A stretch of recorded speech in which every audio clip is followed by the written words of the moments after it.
Good morning students आज हम सीखेंगे कक्षा 3 में हिंदी व्याकरण पुस्तक में हम पढ़ेंगे पाठ 4।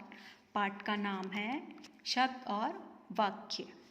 बच्चों, आपने अब तक भाषा, वर्ण, वर्णमाला और मात्राओं के बारे में पढ़ा।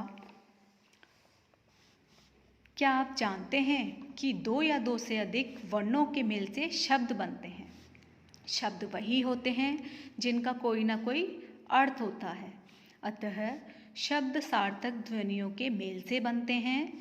सार्थक शब्द अपना विशेष अर्थ प्रकट करते हैं। तो हमने क्या सीखा? दो या दो से अधिक वर्णों के सार्थक मेल को शब्द कहते हैं जिनका कोई ना कोई अर्थ अवश्य होता है। तो शब्द कैसे बनते हैं? जैसे गमला गमला, भवन भवन, सिपाही सिपाही।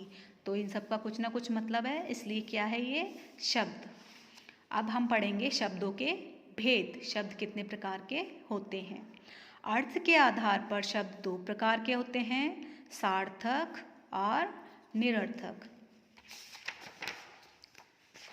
पहले हम पढ़ेंगे सार्थक शब्द।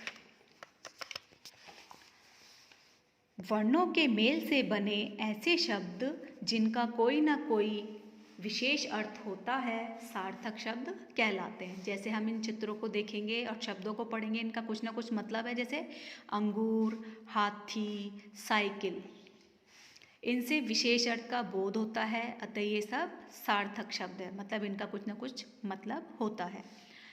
निरर्थक शब्द, वर्णों के ऐसे मेल से ऐसे शब्द जिनका कोई अर्थ नहीं निकलता, उन्हें निरर्थक शब्द कहते हैं। जैसे रघ, रकम, यगा, मरग आदि, इनका कोई मतलब नहीं है, इसलिए सब क्या है? निरर्थक शब्द। तो हमने क्या सीखा? वर्णों के सार्थक मेल को शब्द कहते हैं। शब्द दो प्रकार के होते हैं, सार्थक और निरर्थक। निरर्थक शब्दों का कोई मतलब नहीं है, हम बस सार्थक शब्द इनका मतलब होता है। ठीक है, आगे हम पढ़ेंगे वाक्य। जिस प्रकार वर्णों के सार्थक मेल से शब्द बनते हैं, उसी प्रकार शब्दों के सार्थक समूह से वाक्य बनते हैं। जैसे घोड़े में मैदान दौड़ है रहे, इसको पढ़ के हमको क्या समझ में आया? कुछ भी नहीं। ऊपर लिखा शब्द समूह वाक्य नहीं है, क्योंकि इनमें शब्दों को सही स्थान पर प्रयोग नहीं किया गया। परंतु यदि सही वाक्य में लिखा जाए तो कैसे लिखेंगे हम?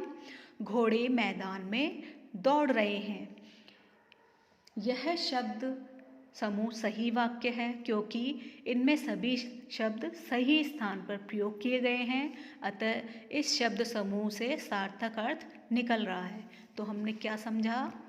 शब्दों का व्यवस्थित समूह जो किसी भाव या अर्थ की पूरी जानकारी प्रकट करता है, उन्हें हम वाक्य कहते हैं। तो पाठ 4 शब्द और वाक्य से हमने क्या सीखा? दो या दो से अधिक वर्णों के सार्थक मेल को शब्द कहते हैं, और शब्दों का व्यवस्थित समूह जो किसी भाव या अर्थ की पूरी जानकारी प्रकट करता है, उसे हम वाक्य कहते हैं।